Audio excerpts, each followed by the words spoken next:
And welcome back to TheNosePlays Crusader Kings 3. As you might have noticed, this is a brand new game to my channel and a brand new game to me. I have not played any of the games previously in the series of Crusader Kings.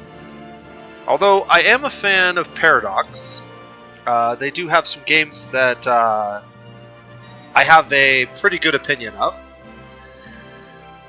But this is not one that I've had a chance to try up until today, so I picked it up on sale on Steam. It's like 20% off right now.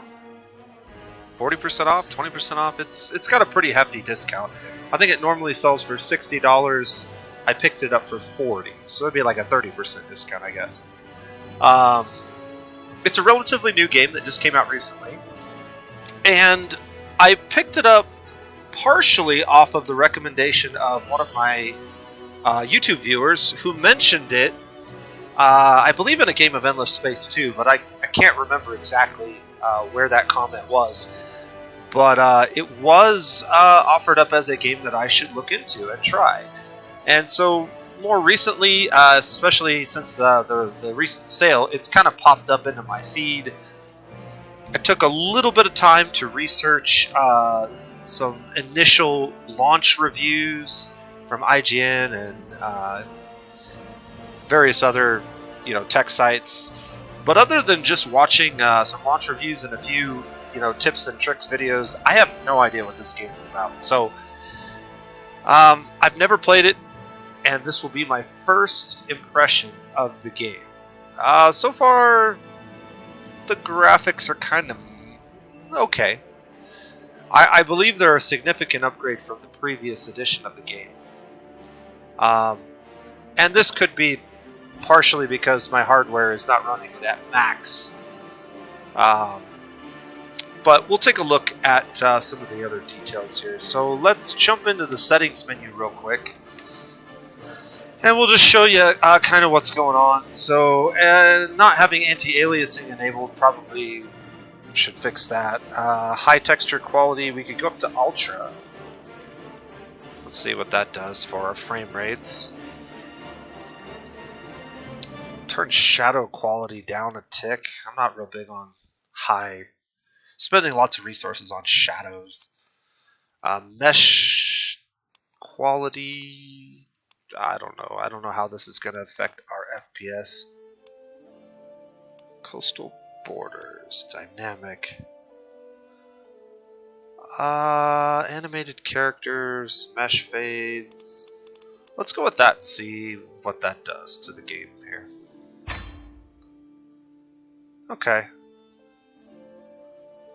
Well, that didn't really improve things visually as far as I can tell. We're getting some weird... I don't know if this is supposed to be a reflection of the light, but it just looks really bad. And some clipping on the hand here. I wouldn't say that this is the worst that I've ever seen. Yeah, some clipping down there. But it's not amazing. So just on the intro screen alone, I'm not super duper impressed, but we're not playing this game for the graphics. Let's see. Let's go ahead and... Is there anything else in the settings I wanted to look at? So there's audio settings. I've already turned the music down a little bit. It's very loud for me. If it's too quiet on the videos, if I do future videos of this game, I'll turn it back up. And then some tooltips. Tooltip delays, time lockers, screen edge scrolling. You can disable nudity and graphic diseases and injuries. So that's interesting. Not sure how important that's going to be in the game. And you can see I'm using a 390 series graphics card. So it's a pretty old card at this point, about equivalent to an RX 580. But should still be plenty good for a game like this. So, into a new game, I suppose. Alright, I'm going to go ahead and read most of this. And before I go any further, we're about 4 minutes in, 5 minutes in. If you're looking for a video to teach you how to play this game, this is not it. This is literally a cold first impression video, live streamed. It is what it is. My reactions are what they are. I'm probably going to struggle with it, much like I did on my first cold intro into U-Boat.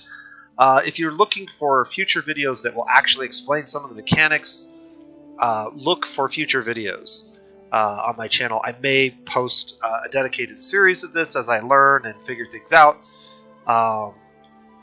if I do enjoy this first impression. If not, then just treat this as what it is. It's just strictly my first impressions of the game, and that may or may not be helpful to you, but it's certainly going to be a little bit clumsy, because, again, I've never played this game or any game in this series. So, welcome to Crusader Kings 3. Crusader Kings 3 is a deep strategy game of dynasties and intrigue. If you are new to the world of Crusader Kings, we strongly recommend you play the tutorial. In the tutorial, you will play as Petty King Murched, a ruler in Ireland.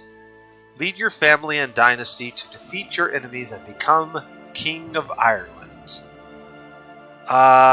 Sure. That sounds actually like a good idea. You might remember, if you followed me before, that I did not choose to do the tutorial in U-Boat, which led to some struggles. But it did indicate at the time that the tutorial was sort of broken, so that's why I declined to do it. I'm not against tutorials. I think a good tutorial can make a game a really, really nice experience. So, let's go ahead and play the tutorial.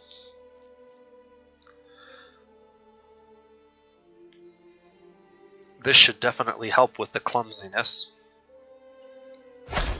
But I'm sure you guys who have played the previous entry in the series, or have spent any time in this newest edition, may have some tips for me. If you do, feel free to leave them in the comments. I do read most of the comments that people leave and respond to them when possible. And as this is a brand new game to me, I'm sure that I will be sharing some of those tips if I do make it a permanent series. So again, we see this weird reflection off the edges of the character sprite. The 3D sprite itself is fine. It's this weird reflection, and I wonder if I disable some settings or change some settings in the graphics control panel, whether that might fix itself. But it is kind of annoying. Other than that, the map looks pretty good. Everything's pretty legible. We are in Ireland, which is a small island off of, I guess, what is modern day England, United Kingdom. So interesting. Let's go ahead and read this. Welcome to Crusader Kings 3. You are a medieval ruler. Your reign may be brief, but through your heirs you can bring your dynasty to prominence.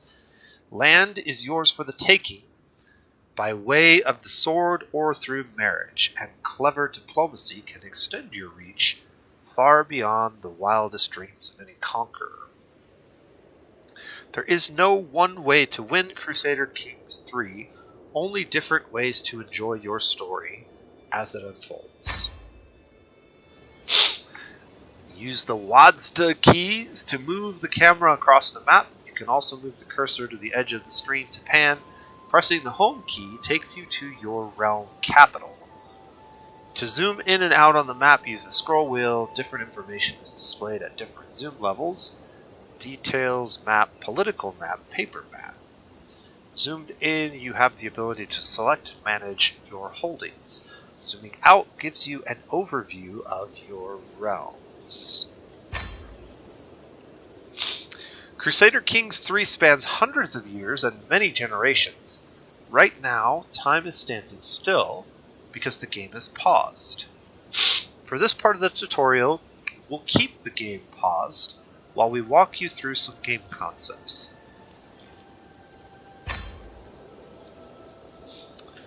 Sometimes you will see highlighted text. This means you can hover over with your cursor over the words to display an informative tooltip. Some of these tooltips may also be highlighted words, which can also be tooltip for further information. For example, a duchy. A duchy is a title ranking below a kingdom and above a county. The holder of a duchy has de jure rights to its constituent counties and can have counts as vassals. Duchies may be dormant and have no current holder. Such titles can be created by a ruler who controls at least half of its counties. Okay. County is a title ranking below duchy and above barony. The title includes county capital in the county as well as de jure rights to all the baronies in the county. Counties always have holders because county capitals cannot be destroyed. Interesting. Which can lead to barony. Baronies are the lowest ranked titles and have the smallest footprint on the map, organized into larger counties. Barony titles must always have a holder if they contain a holding. By default, it takes a couple of seconds for the tooltips to lock in. For mouse overs, this can be adjusted in the game settings. We saw that earlier. Place your cursor over this highlighted text. Alright, hover over the highlighted phrase inside the highlighted text. More tooltips. Okay, easy peasy. Now let's talk about the game. Everything takes place in the map before you. The world consists of large and small territories, landed titles held by various rulers. The tooltips. Look at all these. A title is essentially a certificate of land ownership. The smallest unit of land on the map is a barony. Baronies are organized into counties, counties into duchies, duchies into kingdom, and kingdoms into empires. Duchies, kingdoms, and empires do not always have a holder, but are titles that can be created by a ruler who controls enough corresponding territory. A ruler who controls the majority of not yet created titles de jure land will be able to create its associated title. Creating titles costs gold, but gives prestige. Only duchy, kingdom, and empire titles can be created. The Issues widget contains a list of all titles you can create. Alright. Titles are represented by elaborate coats of arms, shown as icons on the map. The icon representing your realm is that of your primary title and most important, prestigious title you hold. If you hover over the character portrait, the coat of arms over your realm capital will glow and the entirety of your realm will be highlighted. Munster is your primary title, which is why your realm is named after it. Petty King Mukhard Mac Donachad of Munster. Okay.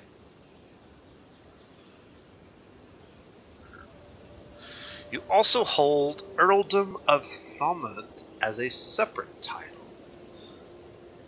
If you zoom out, it will read Munster in this part of the map, because you are the top ruler of the area. As a ruler, you can only hold as much land as you own, and you will often have other rulers helping with the administration of the realm by holding land titles within your borders, making them your vassals. I'm slightly familiar with vassals from Age of Wonders and other similar games. Let's see what they are in here. A vassal is a ruler who has sworn fealty to another ruler, their liege. The vassals provide their liege with levies, which I understand to be soldiers, bulk of most armies is made up of levies. Each holding provides a set number of levies to their holder. Vassals, in turn, provide part of their levies to their liege. Yeah. A levy has 10 damage, 10 toughness. Other types of soldiers in the game are men-at-arms, expensive trained professionals. So these are basically your cannon fodder. Define your own land, your domain. Press the home key. Okay. You play one of many characters in this world, represented by character avatars. Your character is the ruler of the realm. You'll need to make sure that your dynasty survives and thrives throughout the ages. Your titles give you power and control over territory as well as other characters. Click on your character. Characters have skills indicating their proficiency with certain. Some are greater talkers, while others prefer to make their intent clear on the battlefield. Let's take a look at our character. So we have diplomacy, martial, stewardship, intrigue, and learning. Remember, since the text above is highlighted, you can mouse over each skill for a breakdown. Let's briefly look at these. I'm not going to read all this out loud. I'm going to lose my voice if I read too much more out loud. So I'll mouse over some of these and I'll read them in my head and point out any points that I think are important. I need to give my voice a break already. I see we have at least one person in the chat already, so if you have anything you want to say, go ahead and type it in the chat. I'll keep my eye on that and try to point out when people have comments.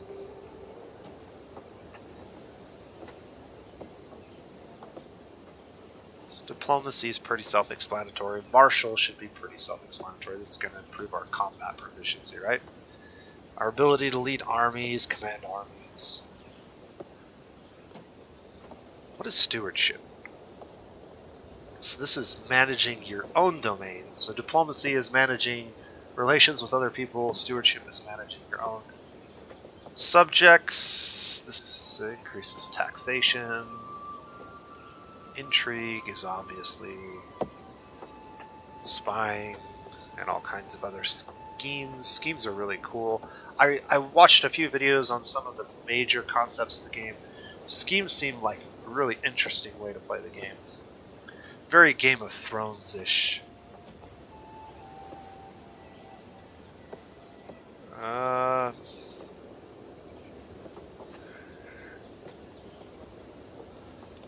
And it looks like my stream is having problems again. So we may have to redo this one.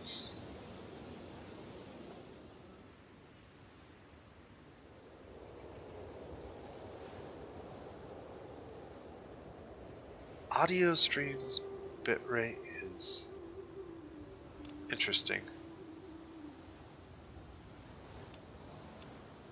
I'm going to let it go for now, but I'm getting messages on my other screen saying that the bitrate is not working again, which is really frustrating. Because I pay for, 10 megabits per second upstream and I don't even get 2.5. Pretty freaking frustrating. Alright. So what do we have? Oh, we are very martial. Look at this. 17 for martial prowess. 9 for stewardship. 7 for intrigue. 4 for learning. We're terrible at learning. Poor, average, excellent, and poor. Okay, so there is a color scheme here. Gray is terrible. Purple is poor. Green is average. Red is excellent. And blue is also a poor rating. Okay. Lots of information here. We've got 39 hearts. This must be our age. Our health is fine. You are feeling fine. We have an heir. Brian Mack. Merchant Brienne. 18-year-old boy. and the heir to our kingdom, a bold lackey unmarried, located in Thomond, Catholic Irish. Alright, so this is our family crest. And our motto is by wisdom and virtue. Interesting.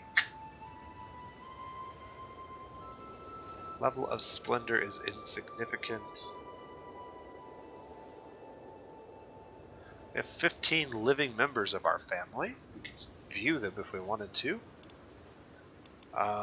We are Catholic. And we are Irish.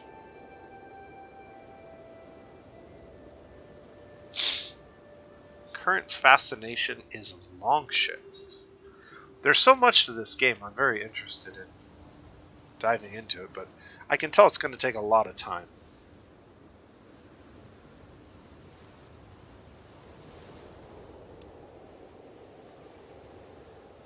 So what is this? This is my personality traits.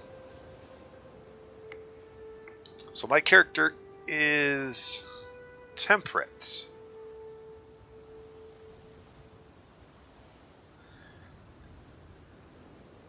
Okay. A small boost to health. Negative opinion of gluttonous characters.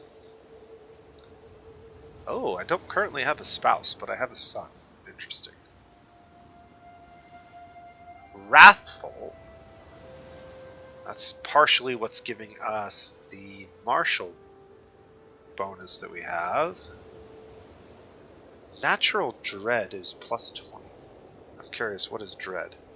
Dread is a measure of how feared a ruler is. Rulers increase dread by performing cruel and heinous acts such as torturing and executing prisoners. Dread makes it viable to play as a tyrant because unruly vassals can be intimidated or terrified, making them too scared to oppose you. Okay. Impatient.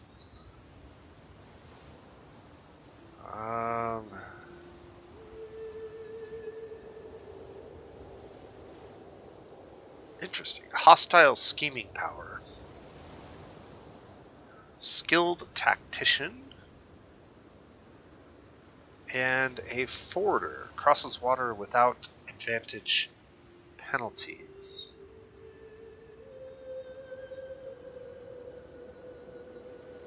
Okay.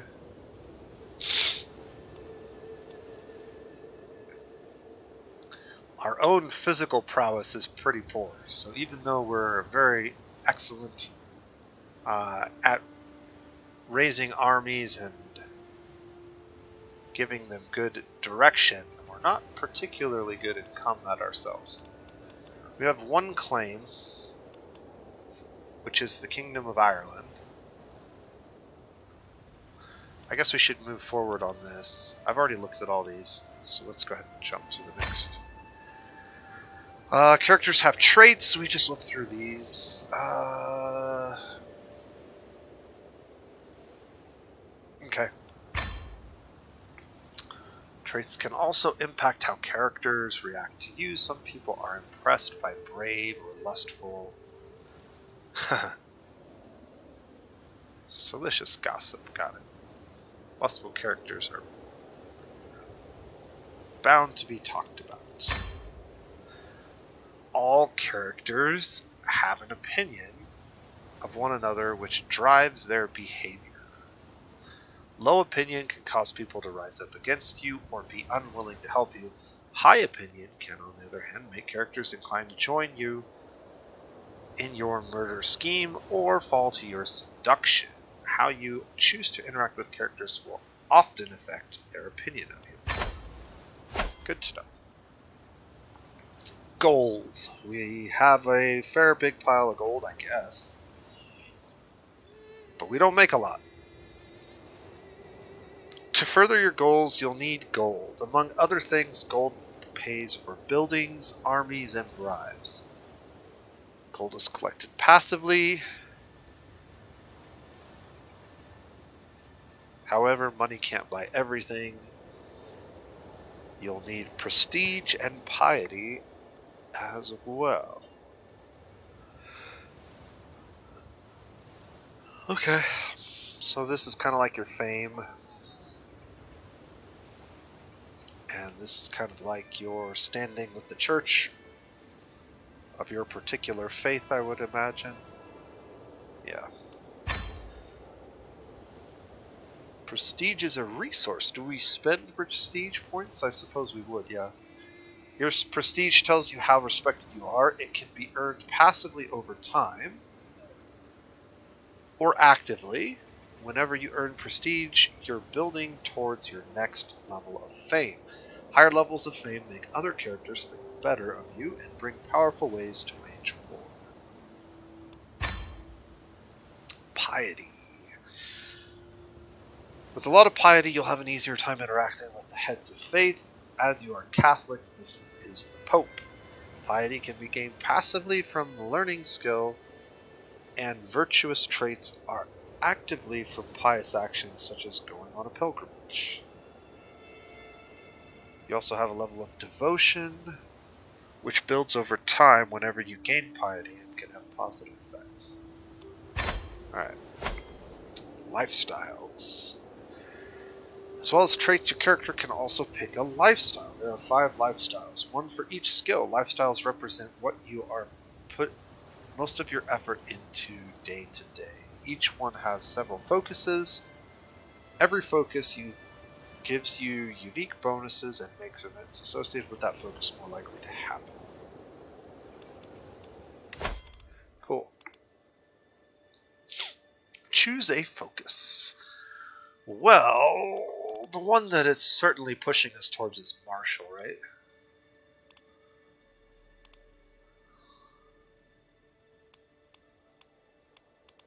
It looks like the color coding is actually related to these. So gray things are going to be learning, purple intrigue, green stewardship, red martial, and blue diplomacy. The color coding is not related to the level.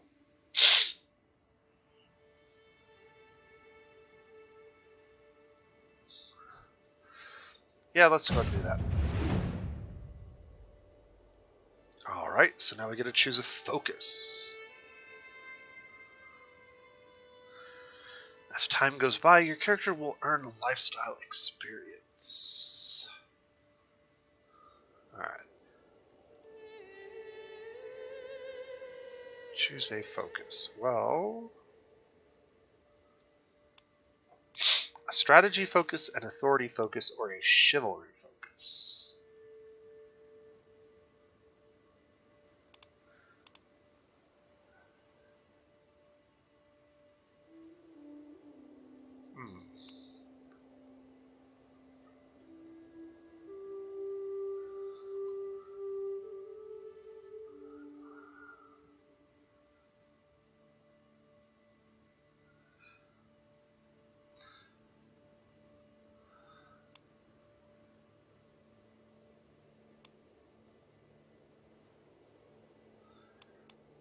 Sounds like an authority focus makes the most sense for our character.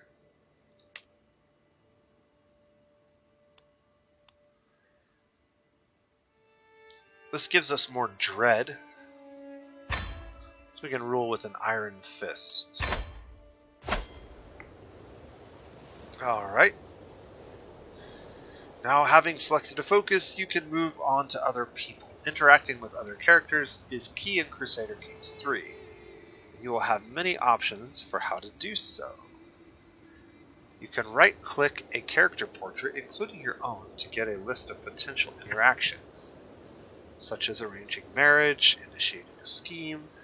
This is also where you start wars, but we'll save that for later. Open your character view. Right-click your player's heir portrait.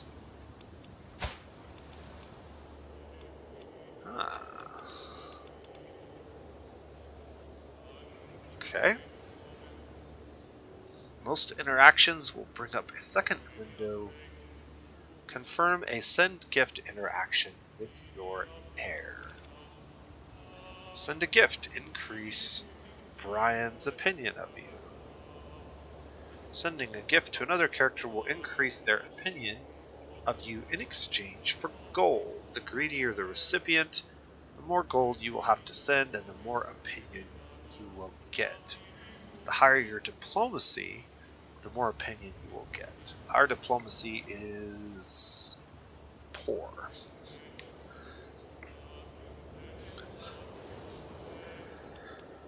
Alright. Gains 13 opinion of you if we pay him 50. We certainly have money to pay 50, so we'll send the gift. Playing a family. Now let's talk about your dynasty. As the game goes on, unless your character meets with an untimely accident or terrible disease, they will grow old and eventually die. The story doesn't end there. It's only game over if you do not have an heir to your dynasty. As long as your titles have heirs of your dynasty, your legacy will live on. When your current character dies, you simply start playing a new one, the player heir. Depending on the type of succession your realm has, this is likely to be one of your children, perhaps one that you have groomed to rule? Question mark.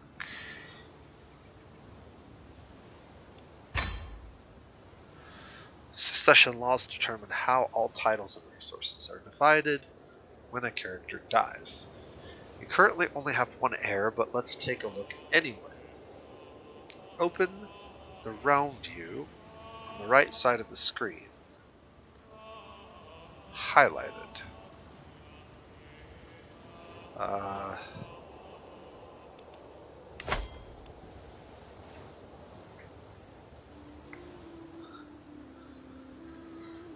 Okay. Inspect the succession tab. Realm succession law.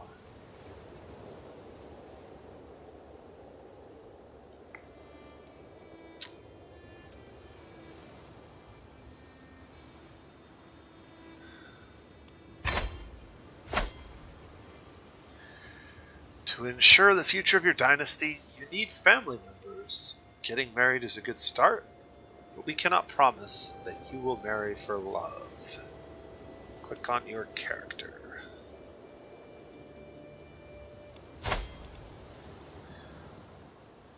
For unmarried characters in your domain, you can set up marriages or betrothals by right-clicking the character and choosing Find Spouse or Arrange Marriage. Right-click your own character and select Find Spouse.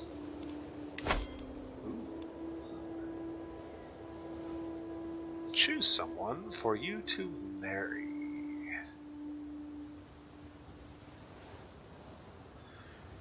Choosing Find Spouse opens a list of potential spouses. They hail from courts all over the world. Choosing Arrange Marriage also opens a list of potential spouses, but only with people from the court of the character you clicked. Arranged marriage can be useful for matchmaking between your courtiers, or for setting up a specific marriage alliance. For now, Find Spouse is more relevant for your purposes. There are many factors to consider when choosing a spouse. To help you out, there is a filter function highlighted, available to pare down the list of candidates. Aspects to consider include potential alliance, skills, traits, fertility. Some traits are congenital, meaning they might be inherited by your children. Perhaps someone with a trait like that is a good place to start.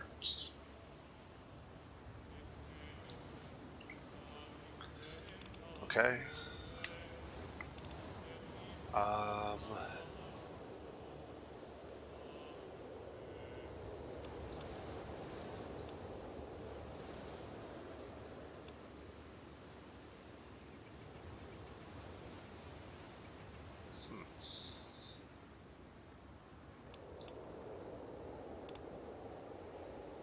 Inheritable traits.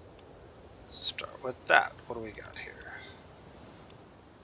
Sadistic, gluttonous, and gregarious. Well, we're not going to get along with her.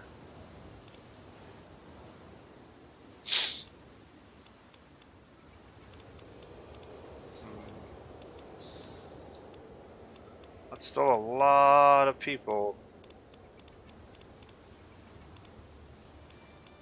Sort by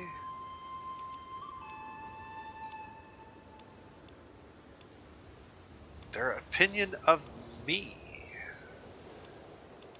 Who's likely to say yes?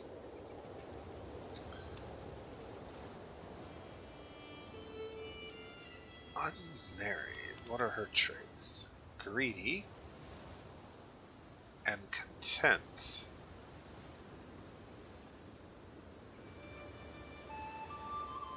Temperate.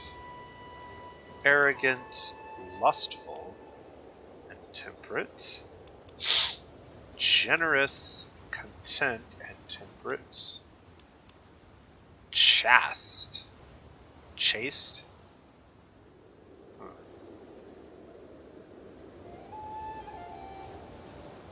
Bonus piety, trusting, and humble.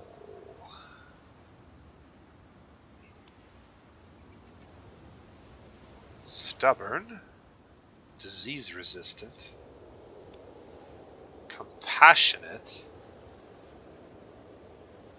That seems bad for us. Ambitious. Ooh. Okay.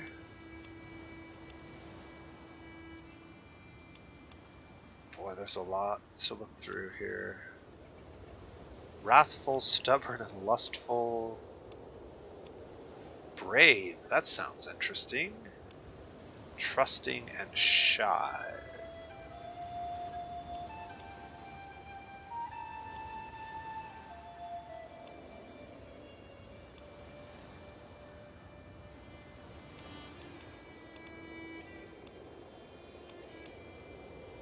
Honest, lazy, and zealous. It's the first time I've seen some of those. What is this one? Fickle. Just. And paranoid. Oh my.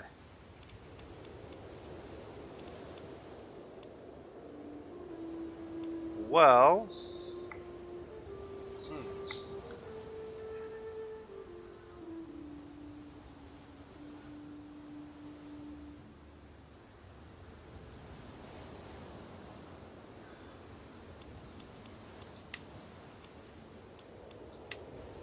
Let's see. Traits. Inheritable traits. How do I know whether a trait is inheritable? Oh wait, these are physical traits. I didn't even look at this one. Oh, so these are personality traits, but this one is a physical trait that's inheritable. Okay, well, what do we want? Do we want an intelligent heir? Comely.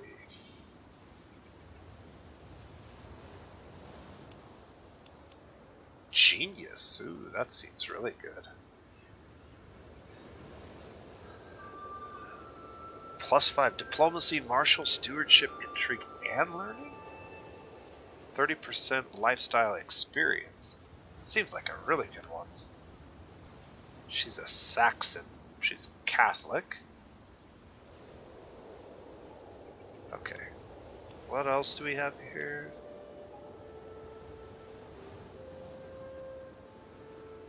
Hale. Fit and sound of body. Quick. Catches on quickly. Quick is okay. Pleasant to look at.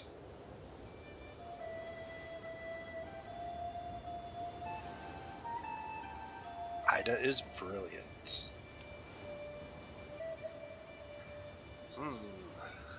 Okay. So intelligent is almost as good as genius, but not quite. But these ones both have a pretty good opinion of me. Is there any difference? So she's generous while she's greedy.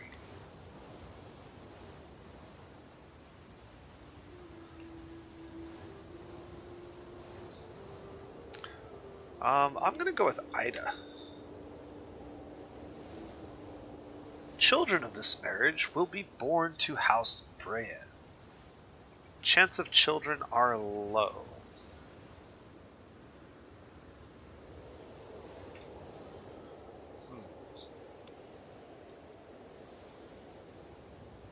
Click to view. She's a lowborn character, but a genius. She has higher prowess than I do. In fact, most of her stats are higher than mine. But that probably has a lot to do with her genius trait, which I do not have. Okay, I don't want to spend too much time, so we'll send the proposal. To the amicable merchant, Ida, gladly accept your hand in marriage. May Saint Bridget bless our union, my amicable husband. Signed, Petty Queen Ida of Munster. Excellent. There are many factors to consider when choosing a spouse. We did all this. When you have selected 2 characters for your marriage, you are presented the detail of the union along with additional options such as having the marriage be matrilineal. If you're happy with the marriage, go ahead and send an offer. The actual usually takes a few days, but we'll make it instant in the tutorial. Alright, cool. So that's been done. May you live long and happily together. You may have noticed the toast message at the top of the screen.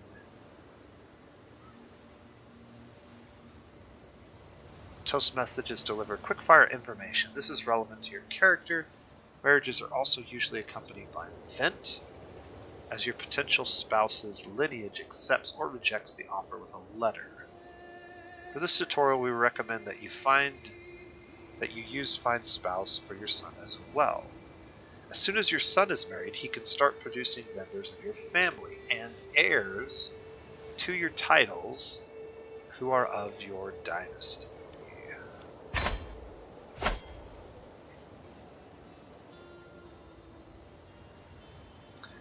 Family is important.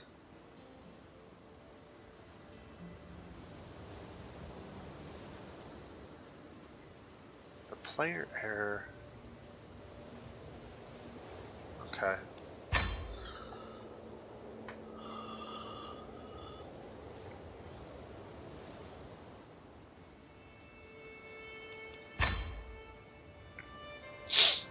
Ruled by Count or Countess, Duke or Duchess, Kings or Queens, Emperor or Empress.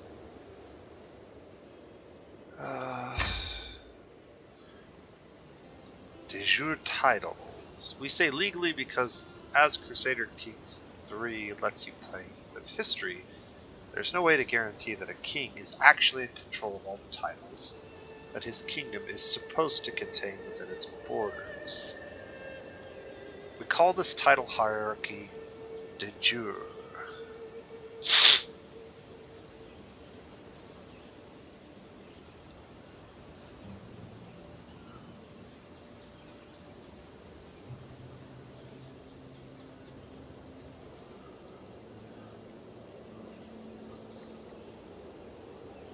Okay. If you switch to the Duchy Titles map mode, you can see that as the ruler of the Duchy of Munster, the County of Desmond should legally be part of your realm. The different map modes can help give you an overview of de jure title structures of the world. Change to the Duchy Title map mode.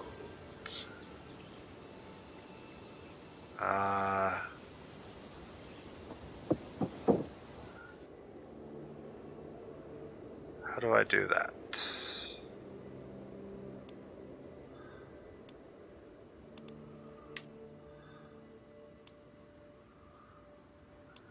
this. There we go. Return to the Realms map mode. Ah.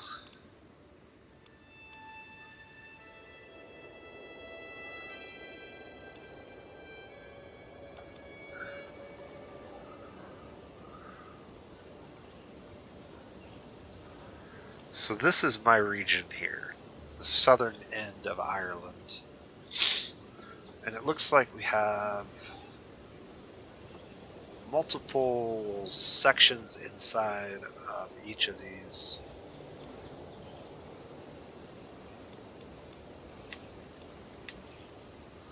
Okay. Return to the realm map.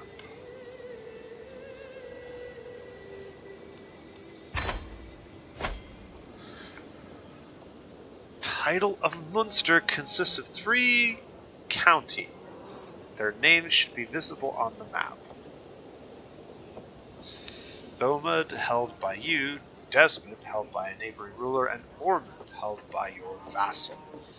These counties are made up of smaller pieces of land, baronies, and individual holdings in the realm.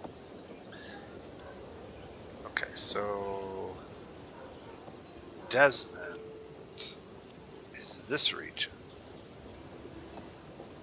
Oh, I see. So we don't have this region yet. We have... So if I go to this... Okay. So this is showing what the duchy actually is. But this is showing who owns what. So we own Thomond and Ormond, but we don't own Desmond. That is owned by the Earldom of Desmond.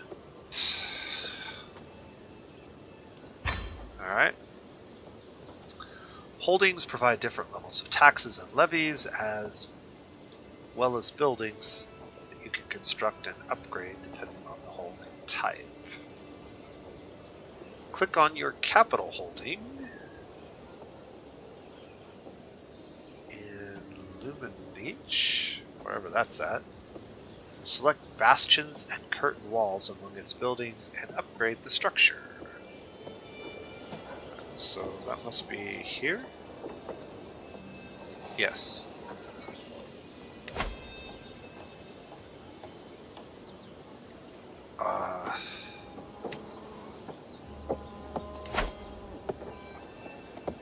Here we go. Bastion and curtain walls. Upgrade. 3 years. The first step of any respectable fortification is the erection of bastions and curtain walls. They do a decent job of keeping enemies and rioting peasants at bay.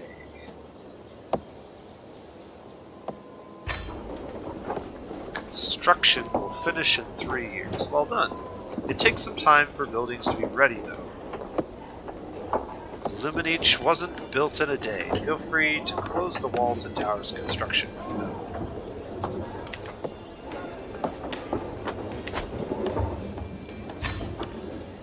Every holding provides taxes to their holder. If the holder is a vassal, they will in turn pay taxes to their liege. Taxes are your main source of gold income. Obligations can affect how high or low these taxes are. Being at war can affect the level of control in a county, which in turn affects taxes. As a ruler, you're likely to be the lineage of at least one vassal. The liege of at least one vassal. These are rulers who have sworn fealty to you. Okay, open the realm view on the right side of the screen.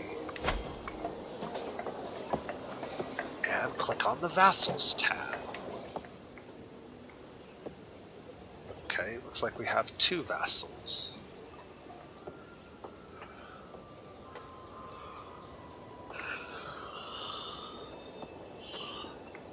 Here's a list of your current vassals along with some additional information about them.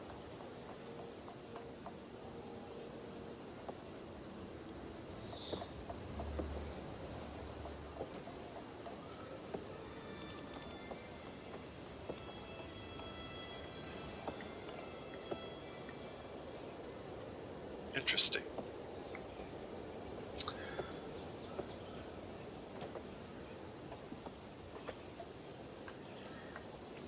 Ah.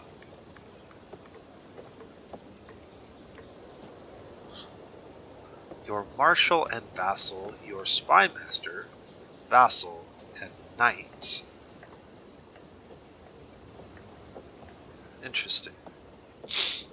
A knight with a martial prowess of 2. We have a limit of 20 vassals, and vassal opinion is currently positive, although it looks like his opinion of us is dropping. Okay.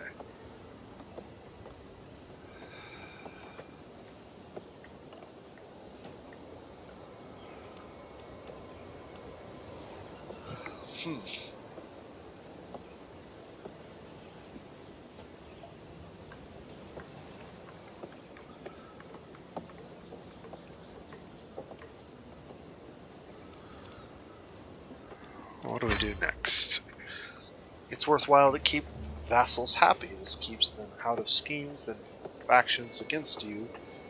No matter how mighty a ruler your character is, if your realm unites against you, either to dispose you through war or murder, while you sleep, your reign is bound to be cut short.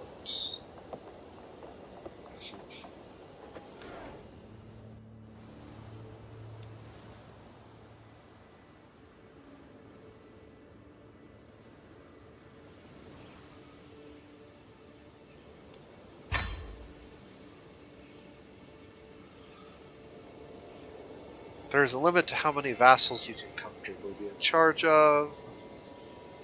Blah, blah, blah. Alright. Your realm is the complete body of land and titles that you control, including areas held by your vassals. Right now, for you, this means the counties or earldoms of your Irish culture.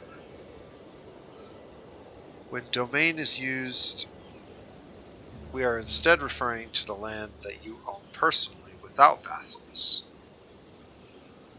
So realm is everything, domain is just what I physically am in control of.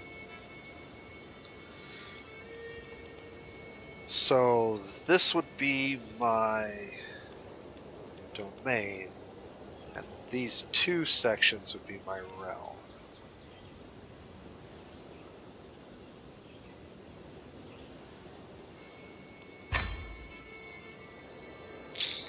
There is a limit to how much land you can hold personally before you start incurring penalties. The domain limit.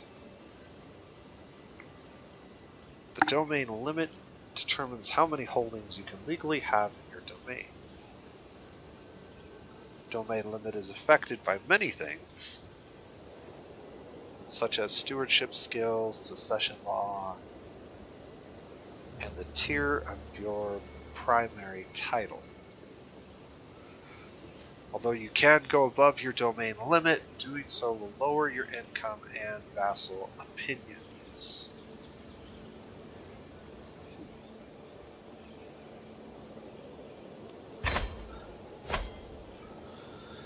The Council. Managing a realm is a lot of work. As a ruler, you have to help the Council. Open the Council. Ooh. Counselors can be set to work, and they all do different things. You can change a counselor's task by clicking on the button near their portrait.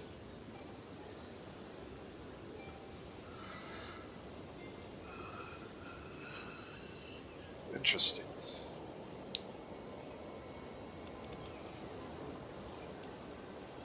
Religious relations.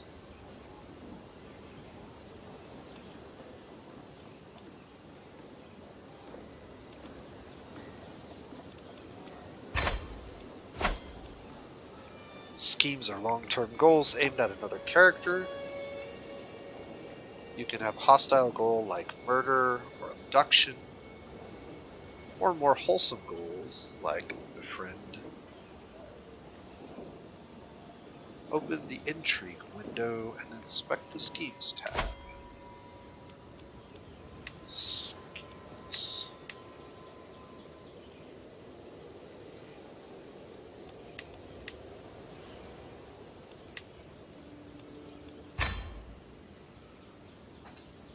A good time to use schemes might be when you find the line of succession to not be as clear-cut and favorable as you'd like.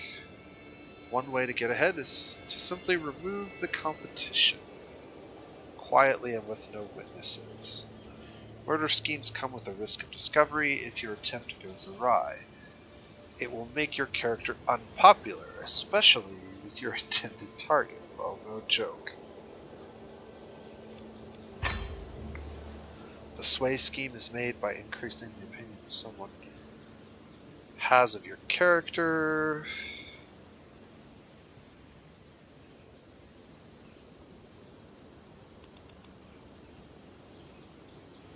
Open the council view. Right-click on your court chaplain and choose the sway scheme.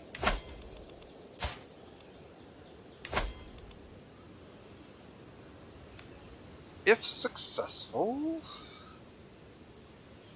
his opinion will be increased.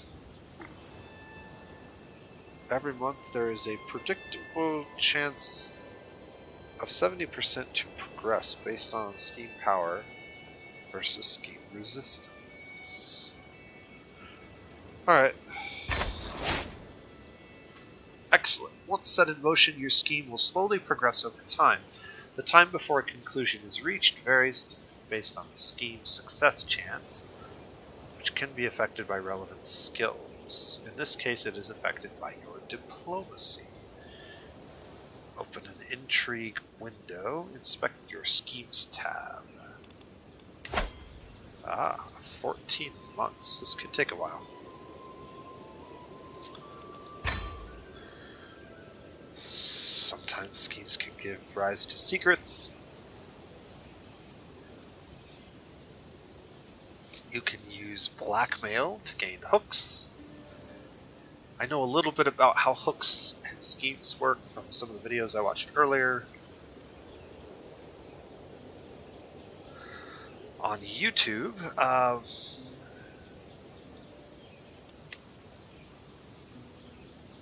We don't currently have any active, but it looks like we're going to. Hooks you hold. So we have a hook.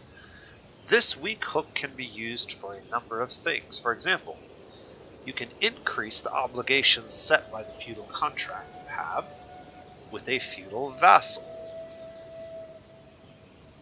Modify feudal contracts.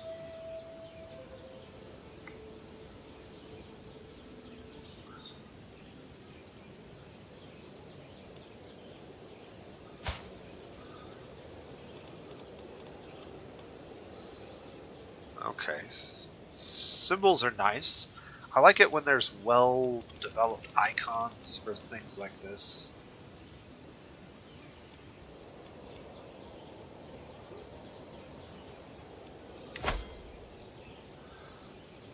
So what does this do? This weak hook can be used for a number of things.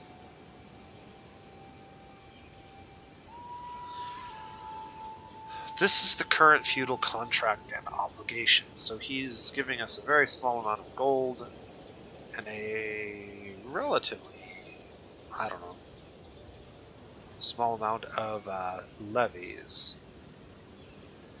If we use a hook,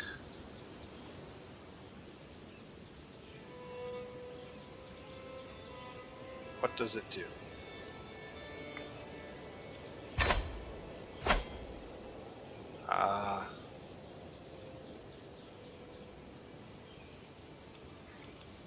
Okay, I'm not sure that I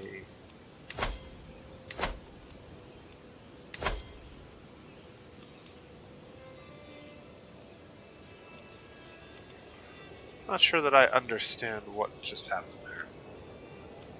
We don't have a court position yet.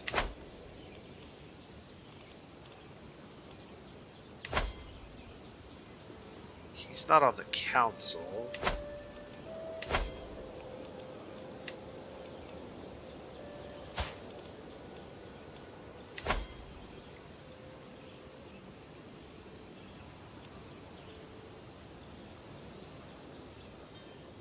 You must propose a change.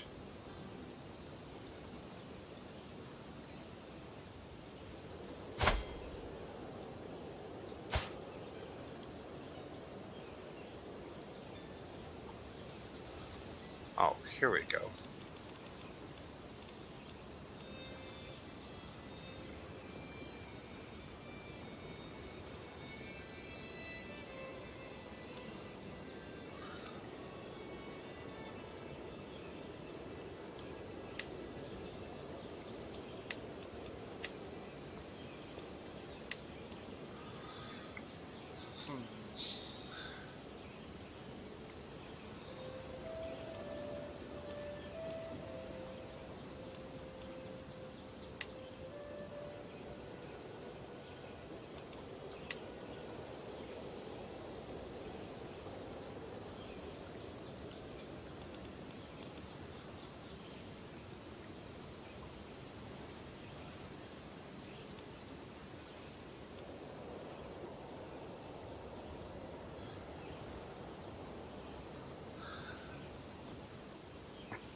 Okay, council positions. Forced partition. Vassal cannot have any succession law beyond partition. Vassal switches their succession law to partition. Vassal pays 25% more prestige to change laws. This is a negative. This is positive.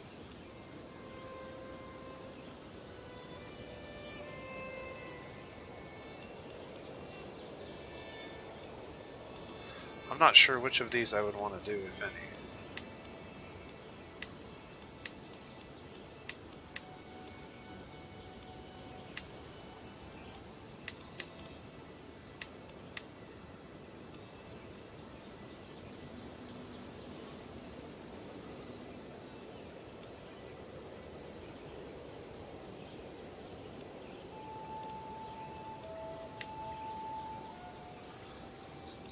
I mean, the amount of money that we lose is almost negligible there. He's already giving us a really high amount of troops, but we could get even more.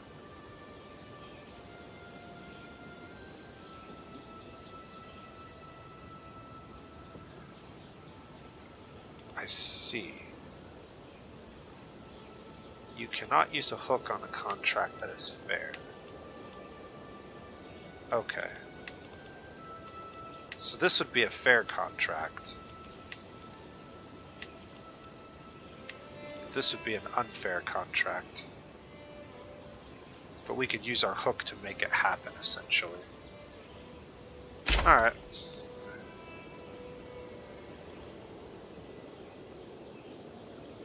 Now I figured out how to use hooks. Let's move on to lore. War is an essential part of Crusader Kings 3. There are many concepts to cover, but for now, let's touch briefly on some of them. So the one gripe that I have so far with the tutorial is that this pop-up continually covers up important parts of what I'm supposed to be doing. Having a little bit of transparency on these windows would be kind of nice. The most important events in any war are the battles, which are fought by armies. Most of your soldiers will come from levies, but you can expand your army by employing men-at-arms. If things get really tough, you can also hire mercenaries, provided you have the gold. Open the military view. Alright, what do we got? Total soldiers. 630 levies. Total soldiers. 636. We have 6 knights. Create a man-at-arms regiment.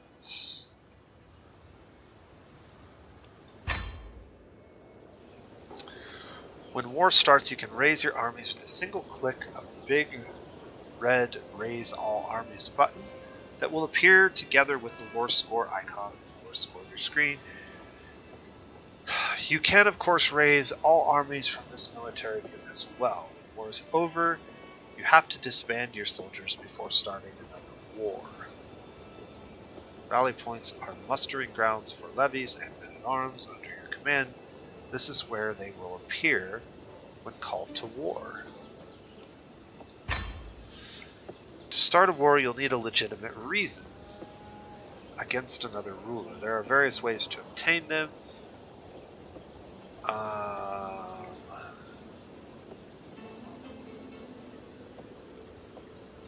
Although these are the most common, there are dozens of different types for you to discover and use as you play. The easiest and most straightforward way to acquire claims is to fabricate a claim on county. This is something your court chaplain sees to through one of the counselor tasks. Almost there. Unpausing. Soon we'll let you unpause the game. There are just a few things to go over first. Firstly, it's important to know that there are 5 different speeds available for you to play at. Press keys 1 through 5 to switch between them. You'll be able to pause or change the pace whenever you want. So this is sort of like real-time strategy. That's an interesting concept. I don't think I've ever played a game quite like this, where it's run at sort of a real-time. I've always played turn-based strategy games. This will be an interesting change of pace for me. Obviously there is a pause button, so that's important. However, I do know that this game is multiplayer, so I'm curious how the clock works in a multiplayer game. If you have like your own little pause timer that you can use periodically. We'll look at that at some point.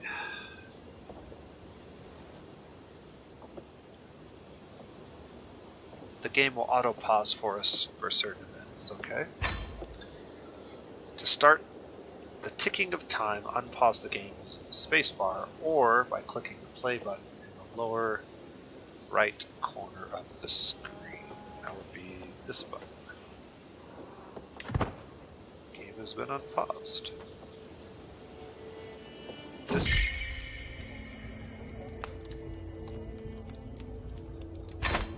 Alright. What now? Now, as a first task, let's remind your neighbor, Earl of Desmond, who the rightful liege truly is. If it happens to expand your realm, then so be it. Using the character interactions system that we went over earlier and selecting him via the map, declare war on the ruler of Desmond. You should already have a valid cause, as his title is part of your realm.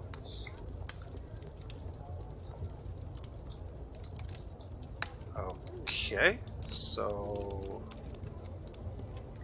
we've got a wedding celebration to deal with here. Let's see. So we click on him.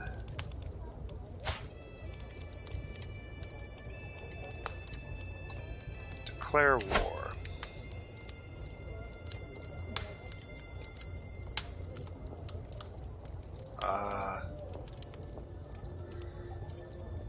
What?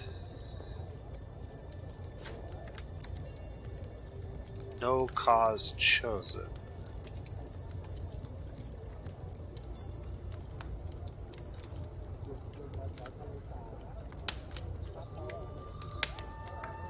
Well, oh, here we go.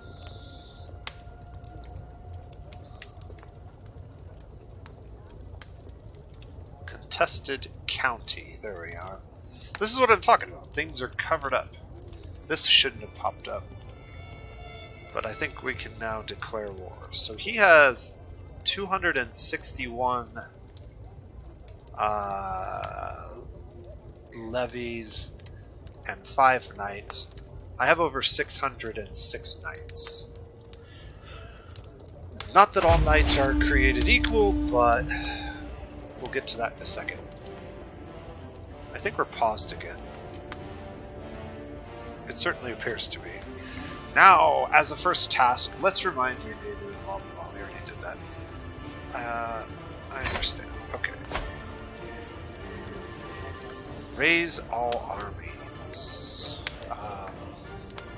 Can I do this first?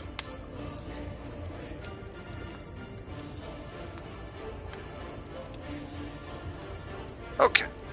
With my marriage to Petty Queen Ida, the realm expects us to throw a suitably extravagant wedding celebration.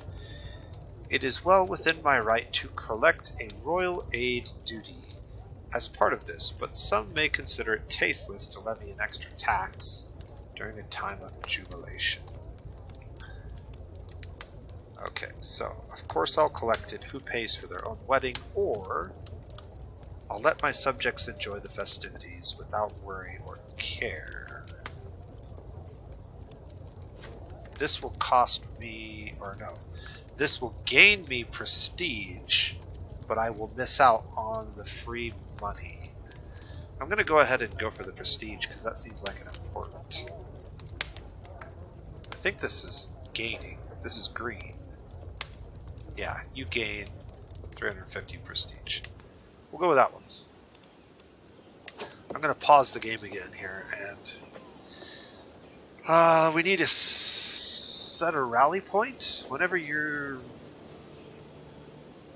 That's where your army will gather. So it's already been set for us. It probably always is set to your capital initially. I imagine we can move it if we wanted to, but we need to raise our armies. So there we go. We've raised our armies. Gathering 2 days left. Split off new army. Split in half. Split off hired soldiers and special soldiers. Disband the army. Total soldiers, 6 knights. As I understand it, knights in this game are characters that are all part of our realm, and if we lose these guys in battle, they're permanently killed, so that would suck. Commanding advantage. Okay. Done that step. What's next? To move your army, click on the army and right-click on the area you want them to go, perhaps the enemy capital.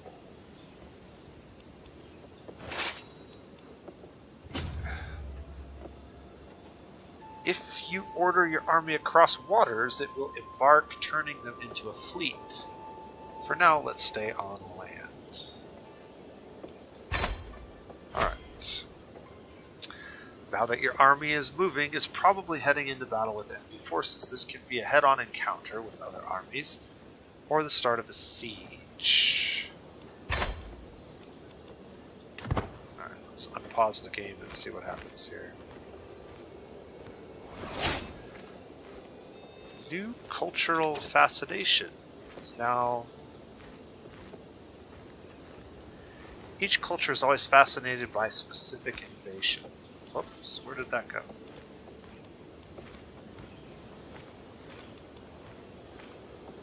Oh, whatever. Unpause the game. The outcome of battle between two armies depends on a number of things. The number of levies, men-at-arms, and commanders involved in the train. Okay, so here's our numbers versus theirs.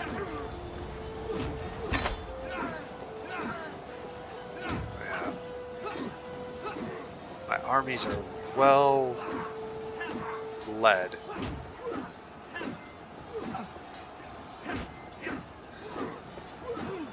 Alright. Blue bar is leaning towards our side. I don't know what that means. Click to view.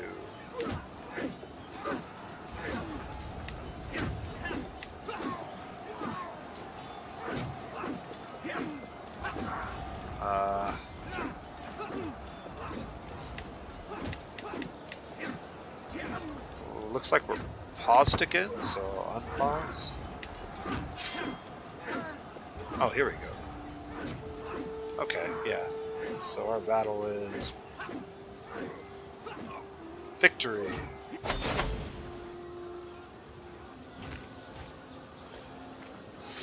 Alright, your army is attacking an enemy holding. Click the highlighted icon to find out how it's going. You'll need to win sieges to win most wars as they increase your war score. Whenever a siege is won, the area will become occupied, changing its regular look on the map from a solid color to a striped color when zoomed out.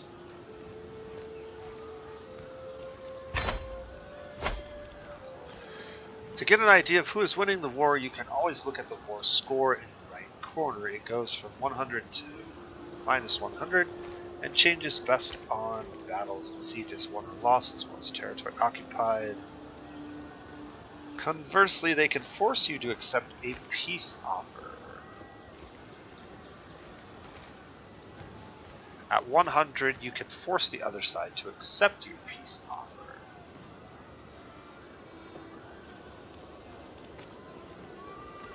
Our war score is currently +32, so we can't force them to accept our peace offer just yet.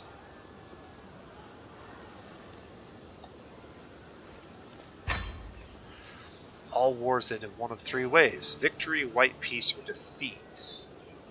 The exact consequences of these change depending on your cause. Casus belli.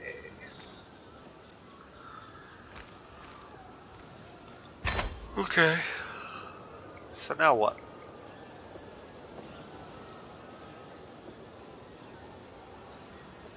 I guess the game is still currently paused. Is there anything else I want to do? Actually, there was. We need to find a spouse for Brian.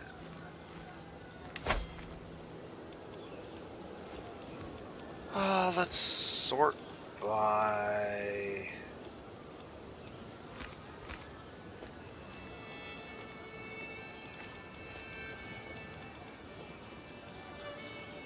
Alright, so who would be a good match for my heir? First of all, let's take a closer look at Brian. Brian is a tough soldier. He is terribly unlearned, horrible at intrigue, but has reasonable stewardship, martial, and diplomacy abilities. His prowess is also very poor.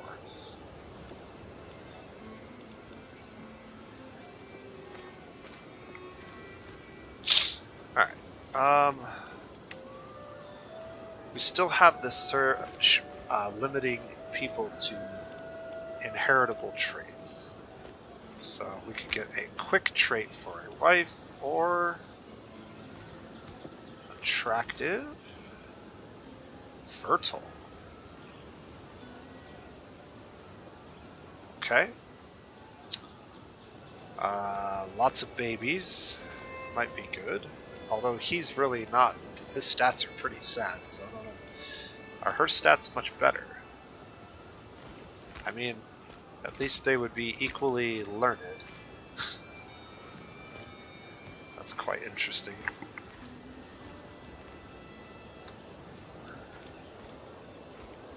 Denise.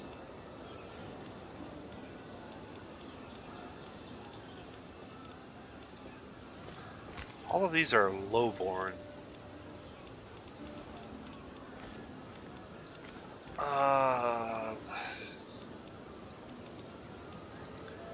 By relevance? She has two traits. Robust and calm.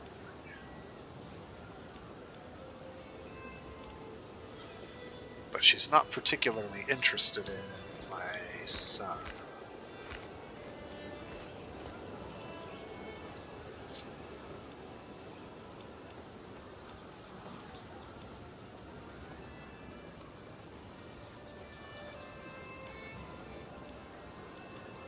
Niece is quick.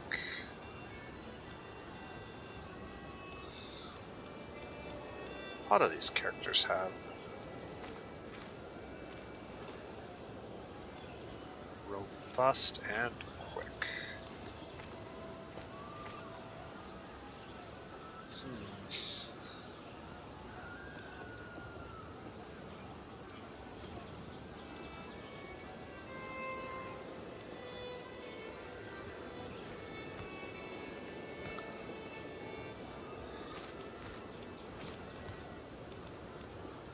I think having someone with prowess would be nice, because maybe we could create some knights from that, maybe? I don't know.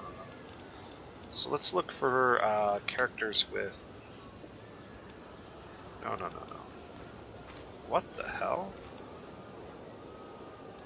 That's not what I want. Let's clear that. So we're looking for the robust trades.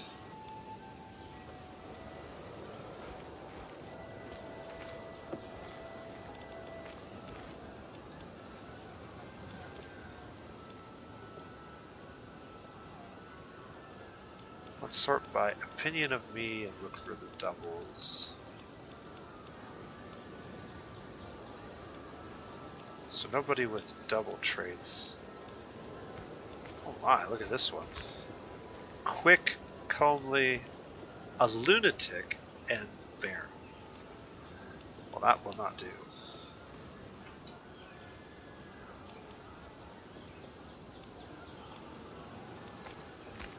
Ah.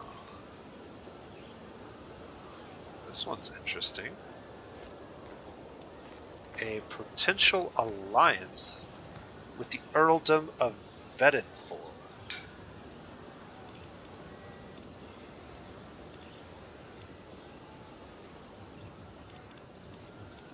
Alliance.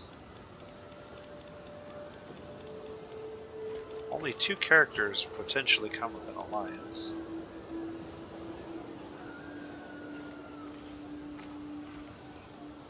This is a child. She's 2 years old.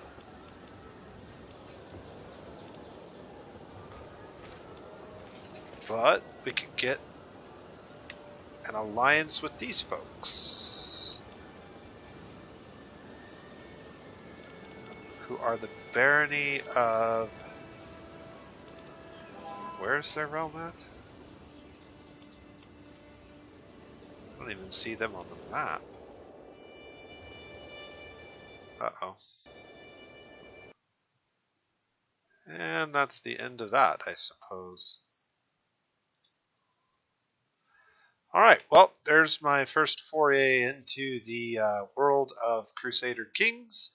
I'll probably be doing some more videos on this once I get a better hang of the game and get through the tutorial, but I wanted to let you guys know that I did pick this one up and I will be playing it some. If you have any thoughts on the game, please leave it in the comments below, and this has been TheNosePlays.